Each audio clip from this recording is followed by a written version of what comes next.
I want to give up. This is too hard. I bit off more than I can chew. I'm mad as hell at myself for saying yes to this.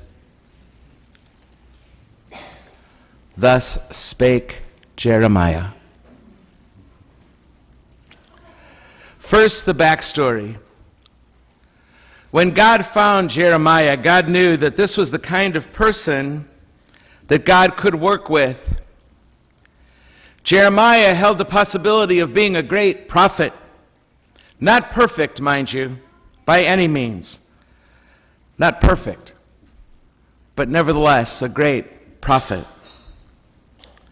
So God called Jeremiah to be one of God's own prophets.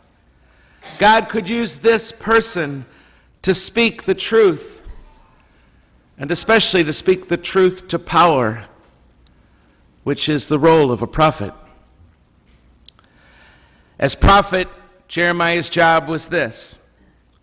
It was to go to the temple, to call out the high priest, and tell him he's betrayed the covenant of God, and it was going to lead to tragic results if he didn't change his ways.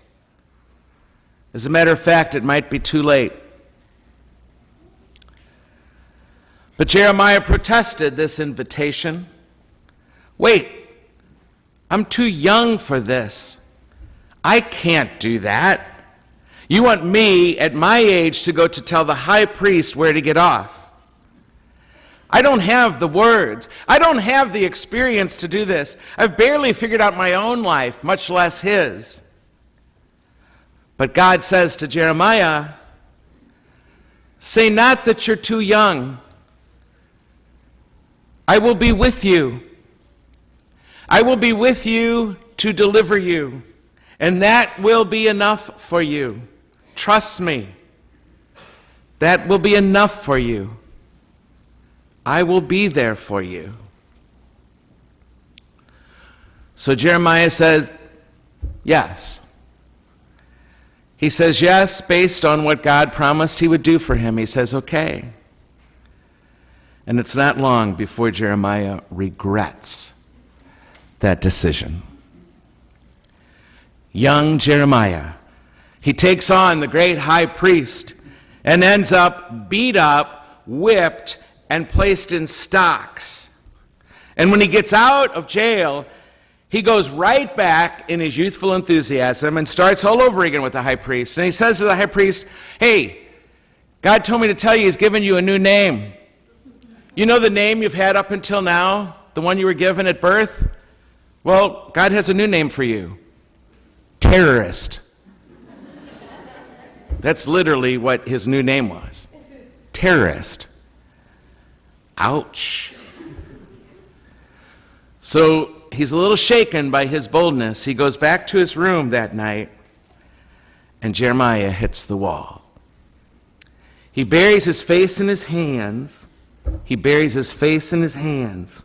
Almost every painting, portrait, picture you see of Jeremiah, even in stained glass, you'll see this prophet, this old man, with his head buried in his hands. He buries his face in his hands, and he laments to God. He laments, Lord, this is too hard. This is too hard. I don't want to do this anymore. I don't want to do this anymore. And as he laments, his upsetness turns into rage. He gets angry. You tricked me. You tricked me into this. You talked me into this. You made it sound like it was going to be so good, and it's not so good. I was seduced, deceived. You were too strong for me. Who was I as a young man to combat what you were trying to tell me? And now look, I'm the object of derision. I'm made to look like a fool. People laugh at me. You enticed me into this. You told me you would be there for me. Where are you now?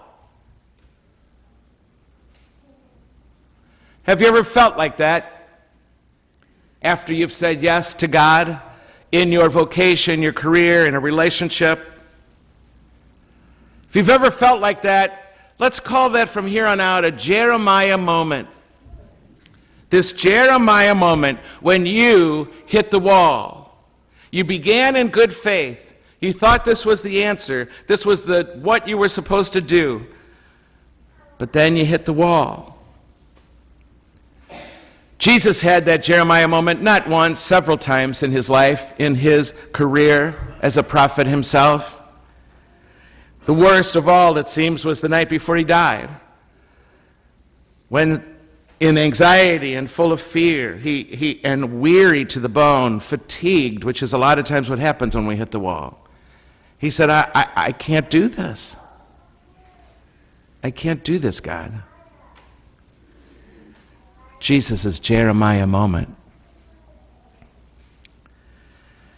Have you ever asked a married person if they've ever hit the wall in their marriages? It usually, if they're honest, doesn't take long for them to conjure up a moment or two along the way where they hit the wall. Oh, they began with everything full of sugar and spice and everything nice with this married love, only to find out after they got married, after they gave their heart to this man or to this woman, that it would entail great suffering over time, and there would be times, even long periods of time, when marriage was anything but sugar and spice and everything nice. And they too began, perhaps, to wonder if they were tricked into this. Their Jeremiah moment. I'm an incurable romantic. If you know me, you know that. I've gotten a little more realistic over the years, but not a lot. And certainly I approached the priesthood in my life over 40 years ago. I approached the priesthood in this wonderful, romantic way. What a wonderful way for me to live out my life. But at one point, I guess my spiritual director in the seminary knew that I was probably a little naive about what I was getting into, and he said, Gary, why don't you talk to priests? Why don't you ask them what it's been like for them? Ask them if they ever hit the wall. And boy, I don't know if married people are honest with others when they're asked, but I can certainly tell you these guys were.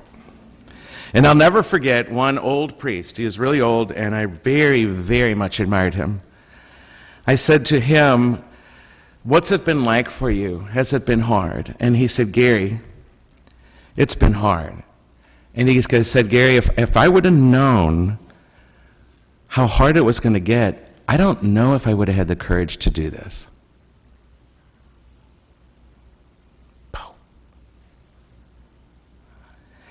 And so I said, well,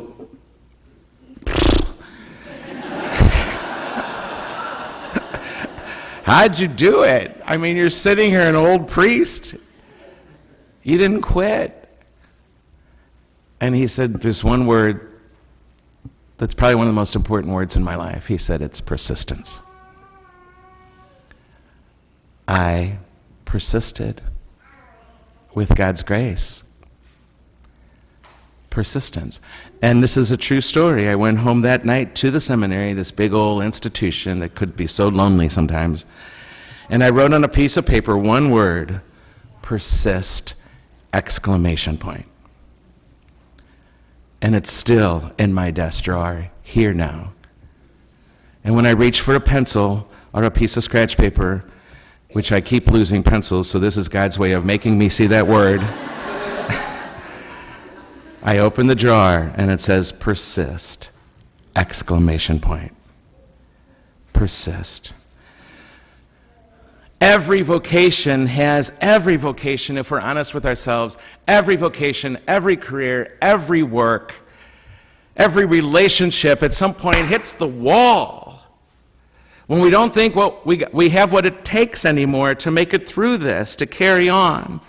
And sometimes all we have is the possibility of persisting, trusting that if we persist, there's going to be something on the other side of this crisis that will carry me through. When that Jeremiah comes home to me. At work, it happens. In all of our careers. When you join a church, it happens. You begin with such good faith and some enthusiasm, and then all of a sudden you see how crazy everybody is around you. And all the power games that get played at the top. Oh my gosh. Greek life is the same for our students. They go into Greek life thinking it's going to be all as much fun as it was while they were being recruited. And then they have to clean up the vomit and the trash of the party the night before and work so hard and have so many meetings they can't get their work done, and they hit the wall. Sports, same with sports. Dating. Shall I continue? When we were called to a vocation, we just assumed that it was going to work, and we kind of wear blinders, it seems to me, and maybe this is also God's way of getting us to make the choice, but we block our ears from hearing the truth. Oh, sure, I'm going to be a priest. I'm going to have tremendous impact. I'm finally going to be a pastor. Everybody's going to listen to me. I'm finally going to get married. I'll never be lonely again. I'll have kids, my dream fulfilled. Whoa.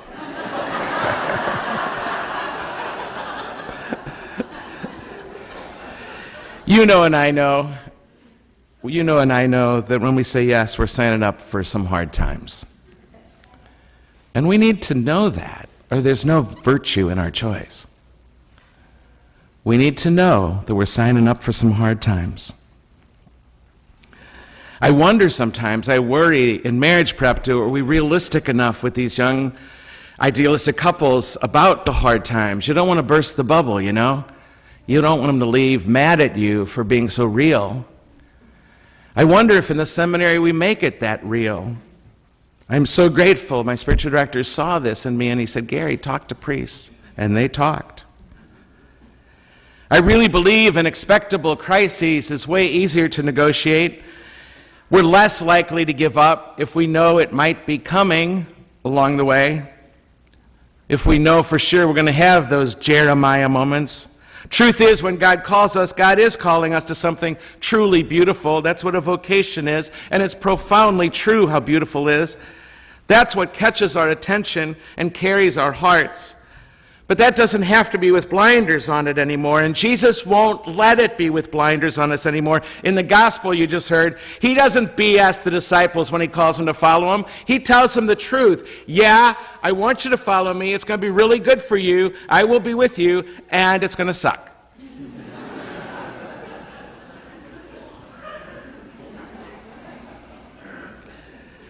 There will be casualties along the way. God does not BS Jeremiah, nor does Jesus BS Peter in that gospel you just heard. Jesus tells Peter it's going to hurt before it gets better. And Peter said, I won't listen to that. He tried to plug his ears, and Jesus went out of his way to make it clear. But when we don't let that in and we don't listen, we will be thrown off when it comes. We'll be off center, and we will want to quit. There are those expectable crises in every vocation and career and relationship. We must be ready as we can be for that Jeremiah moment, or we will be the fool. And St. Paul says in the second reading, he says, conform yourself to Christ. Don't think the way the world thinks about commitment.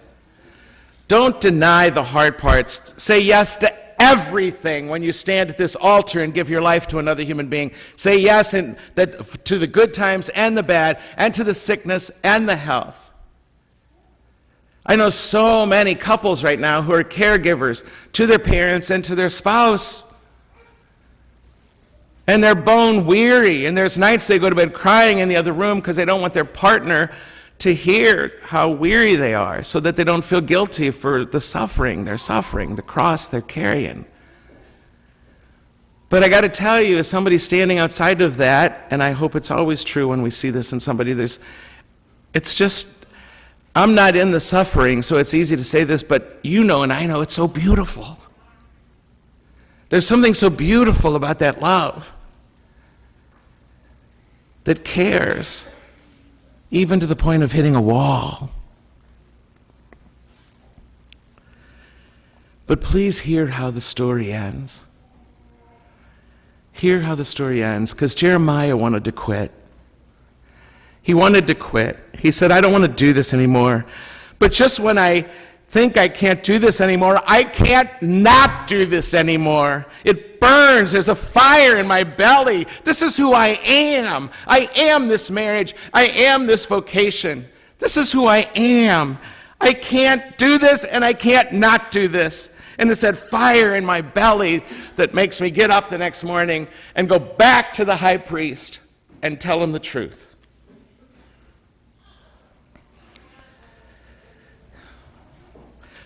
Jeremiah and Jesus persisted. That old priest persisted.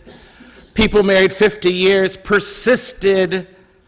Because each of them persisted, they began to realize as they went through it, this is not about me, this vocation, this career, this volunteerism, this my work as a student, whatever it is. It's not about me, really, it's about you.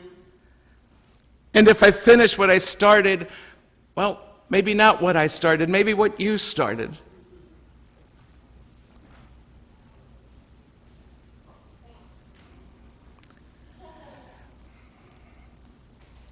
Sometimes in the school year, in our vocations or work, in our relationships, we will hit the wall.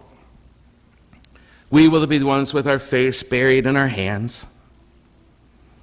And when that time comes, I invite you to just remember the word that old priest left with me.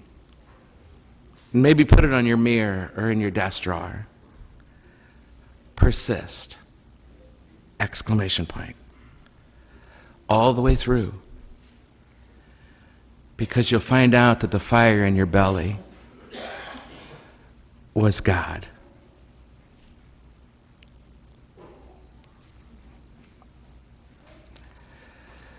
There's an old saying, a river cuts through a rock, not because it's powerful, because it's persistence.